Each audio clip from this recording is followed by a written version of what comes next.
Okay, welcome back everybody to another one. This is going to be over the new lesson called In the Crucible with Christ. This is going to be pretty interesting. Hopefully that you enjoyed this lesson a lot. This is actually going to be going over a test or a trial series. That's what the word crucible actually means. It means to go through a trial or a test. So this is going to get into some very interesting discussions, and I think that you'll actually really enjoy this. So to get started, instead of reading the memory verse, we're just going to read over the actual chapter of Psalms 23.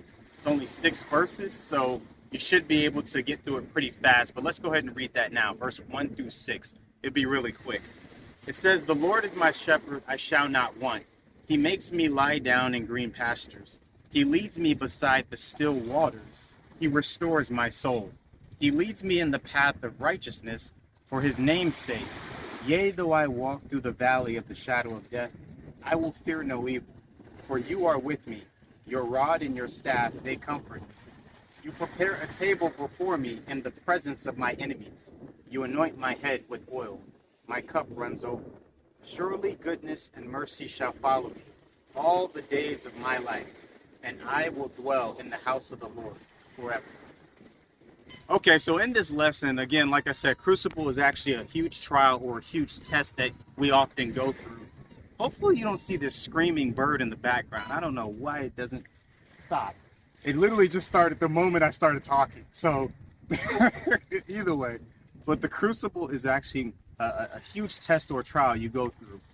In literal terms, a crucible is actually a heat-resistant container that you actually put metals in, and these metals actually get melted and they change forms. And the idea of a crucible, it's a place that you go and you get tested so intensely with so much pressure that you actually become a different person. And that's the idea of what this lesson is talking about. This is about you going through a huge test or a huge trial, and you literally become a different person with Christ. So here's the idea that we see so far, essentially, from reading Psalms 23. It's uncertainty and opposition. Uncertainty and opposition. So these are the two main things that David is talking about that he starts to really experience as he's going through a dark valley. And the thing that we find about uncertainty and facing opposition, it's easy to misinterpret God when we come into places of our life where we have a lot of uncertainty or we start to face great opposition. And this is one of the biggest keys that the author is really trying to bring out. What do you do when you start to face opposition or uncertainty or dark places in your life? How do you actually handle that? And how do you handle that, particularly as a Christian or walking with God? So what do you do in times of great uncertainty? The next thing you want to look at is specifically verse 6 in Psalms 23. He says, "Surely goodness and mercy shall follow me all the days of my life, and I will dwell in the house of the Lord forever." One thing that the author points out particularly about this is that the word "follow" there, goodness and mercy shall follow me, actually is a word that emphasizes the word pursue. So surely goodness and mercy shall pursue me all the days of my life. And that changes a little bit of the dynamic there, because it doesn't always feel like God's goodness and his mercy actually pursues you. I mean, what do you do when you don't feel like God is pursuing you the way that you would hope that he's pursuing you? If you could imagine yourself being like the Israelites, you'll find out that they were following God, and what ended up happening, they followed God all the way down into Egypt.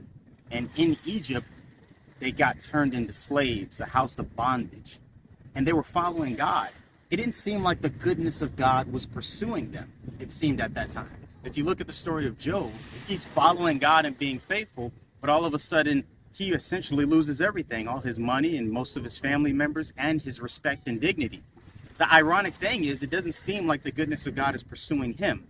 Joseph ends up having a dream, and because he has this dream, essentially eventually leads to him getting shipped out as a slave to Egypt. It doesn't seem like God's goodness is following Joseph as he ends up in prison and things are done to him that he didn't deserve.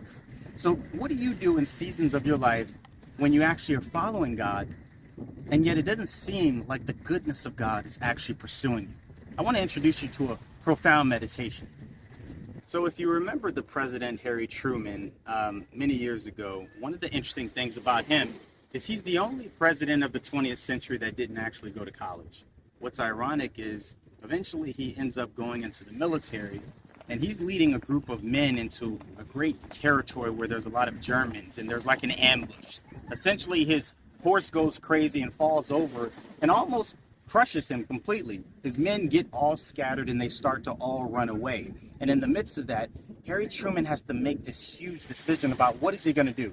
Is he going to get up? Is he going to stay down? Is he going to run? Is he going to keep fighting? What is he going to do? He ends up pushing the horse off of him, which is hard enough, by the way. Once he pushes the horse off of his legs, he starts to call out to his men that are already scattered and basically running away from the battle. And as he calls out to them, he calls out to them to finish the mission and to finish the job. They all kind of start to regroup back together, and they start to regain their positions, and they actually fight off the enemy. Those individuals that were with Harry Truman on that day remembered him for the rest of his life and became very significant friends with him. And one of the things I want to point out to you about that story is, in the face of, you can call a crucible, a huge test or trial that Harry Truman was going through, he didn't essentially stop or give up. He continued to pursue the mission. And that's the question I have for you today. Are you going to continue pursuing the mission? Will you continue pursuing God, even though it doesn't seem like he will pursue you? You remember Jesus, especially getting ready to go on the cross, there was a time in which he spoke out and actually said, my God, why have you forsaken me? So this is a person that actually, at that time, started to wonder if God was actually pursuing him.